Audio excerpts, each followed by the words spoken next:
Shalom Ubracha, nous poursuivons avec la 4e Mishnah du premier Pérec. Là nous avons une petite Mishnah, mais un enseignement pas facile puisque ça nous demande quelques introductions. Et nous allons voir dans les deux Mishnayot qui suivent, din particulier, où il peut y avoir un din sur telle chose, mais ce din-là ne va pas passer sur une autre chose, comme nous allons le voir. Et par la suite, on terminera aussi par la Tumura. C'est pour cela que cette Mishnah vient rentrer dans notre Maseret. Le din que la Mishnah nous enseigne, Enameduma, Medamia et la Lefi Cheshbon. Nous savons que la Teruma, qui est réservée au Kohen, ne peut être mangée que au Kohen. Teruma, nous appelons, c'est un prélèvement sur une récolte qui a poussé en Eretz Israël. Le premier prélèvement, Trouma Gedola. Ensuite, on fait un deuxième prélèvement que l'on va donner le Maaser Rishon au Lévi, et le Lévi va prélever un dixième de ce qu'il a reçu, Troumat Maaser. La Trouma est interdite à Israël. Il n'y a que le Kohen qui peut consommer la Terouma, et seulement en état de pureté. Si le Kohen est impur, il ne peut pas manger la Terouma. Un Kohen impur qui mangera de la Terouma est Chayav Mita, de même un Israël qui mange la Terouma est Chayav Mita. Lorsque la Terouma se mélange avec une récolte qui est choulin, profane, quel est le din de ce mélange? Tout dépend. S'il y a suffisamment dans le choulin pour annuler la terouma. C'est combien pour annuler la terouma? Ce n'est pas le fameux rapport de 1/60e comme dans les interdictions habituelles que nous connaissons. Echad beshishim, batel beshishim. Pour la terouma, c'est batel bemea. Lorsqu'il y a contre la terouma 100. Et nous avons 100 choulin contre la terouma devient batel, s'annule. Mais si nous n'avons pas 100 contre cette terouma, dans ce cas-là, tout le mélange est interdit et ne pourra pas être consommé par un Israël. Pourquoi? Parce qu'il y a à l'intérieur de la terouma. Donc on va prendre le cas où nous avons un CA de terouma qui est tombé dans 50 CA de choulin. Donc nous n'avons pas un rapport de 1%, nous avons 1 pour 50. Dans ce cas-là, tout ce mélange est interdit. Si ensuite, une partie de ce mélange, nous l'avons sorti du mélange, nous l'avons pris, et c'est tombé dans d'autres choulin. Dans d'autres choulin, il y a eu un mélange, on ne peut pas reconnaître. Est-ce que tout ce choulin va être interdit? Eh bien là, la Mishnah va nous dire seulement il a les Lefi Cheshbon. C'est-à-dire tu vas calculer combien il y a en pourcentage de terouma. Puisqu'il y avait un CA de terouma dans 50 de choulin, donc tu as 1 pour 50 de terouma seulement. Donc si maintenant nous avons un CA, on va dire, de ce mélange qui est tombé dans du choulin, eh bien nous n'avons pas besoin maintenant de 100 CA de choulin pour annuler ce CA de mélange, étant donné que dans ce CA de mélange, il n'y a pas un CA, donc c'est une mesure de l'époque CA, il n'y a pas un CA de terouma. Il y a seulement dans ce CA 1 pour 50, un 50e de terouma. Donc maintenant, si ça tombe dans du choulin et qu'il y a dans le choulin suffisamment pour annuler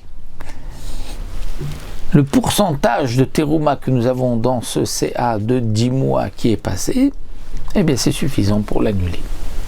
Donc bien qu'au départ, lorsque nous avons un CA de terouma qui est tombé dans 50 CA de choulin, il va tout interdire. Mais tout est interdit parce qu'il y a à l'intérieur un 50e de terouma. Si on prend un CA qui se mélange ensuite, ou même si toute la quantité se mélange, eh bien nous avons besoin juste qu'il y ait plus. C'est-à-dire que si tout se mélange ensuite dans 50 choulin, donc là nous avons 100 choulin contre la terouma, ça pourra s'annuler. Deuxième din,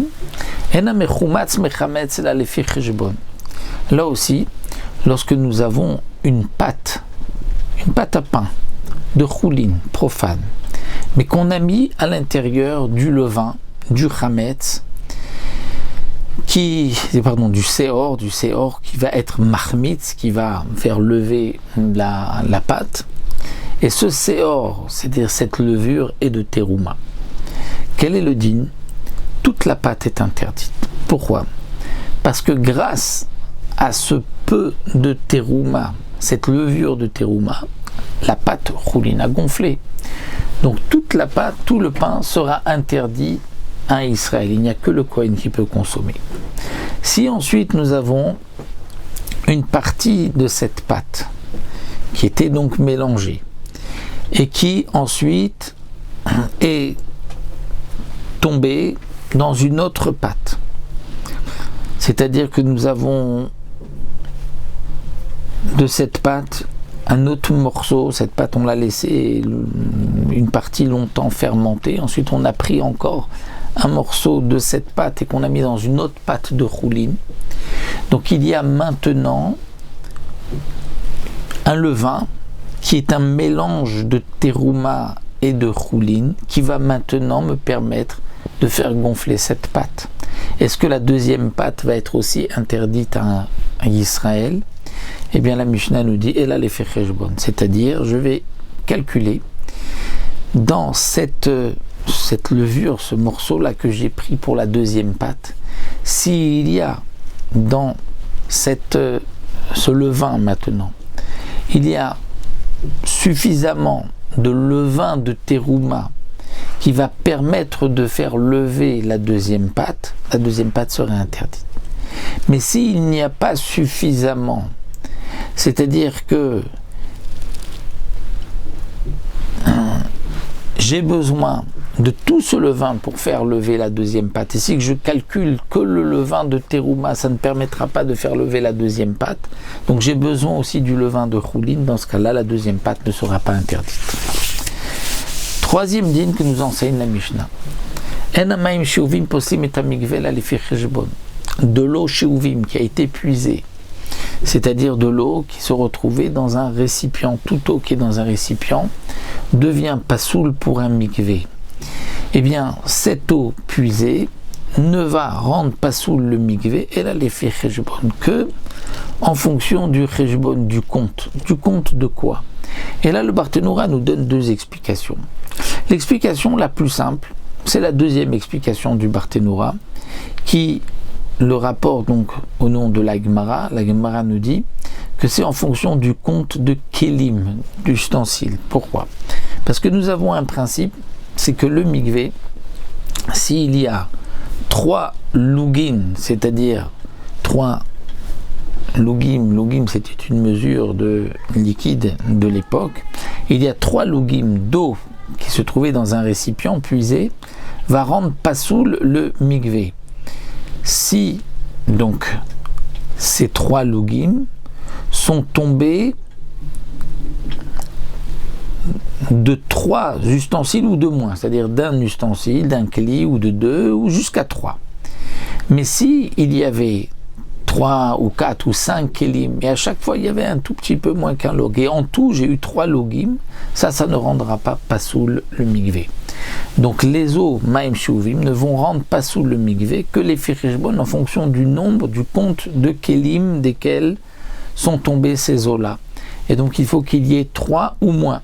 Mais s'il y a plus, dans ce cas-là, ça ne sera pas pasoul. La première explication que nous donne le Barthénoura,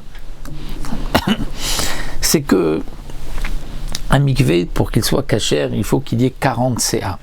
Donc 40 CA d'eau de pluie, et à ce moment-là, le mikvé est kasher.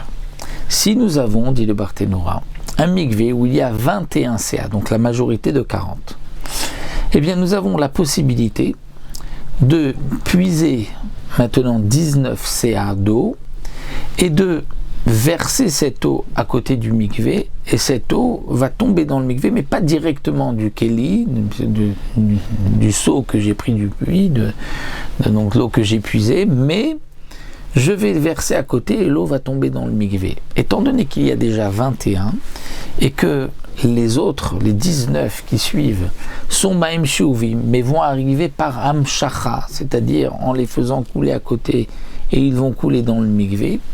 Dans ce cas-là, étant donné que j'ai 21 CA, qui est la majorité de la cacheroute d'un mikvé, dans ce cas-là, ce sera valable. Et donc c'est ce que la Mishnah vient nous dire, les Cheshbon, c'est-à-dire que les Shuvim vont rendre le mikvé que s'il y a 20 CA de Shuvim. Mais s'il y a 19 et qu'il y avait 21 d'eau cachère à l'intérieur du mikvé, ça restera cachère.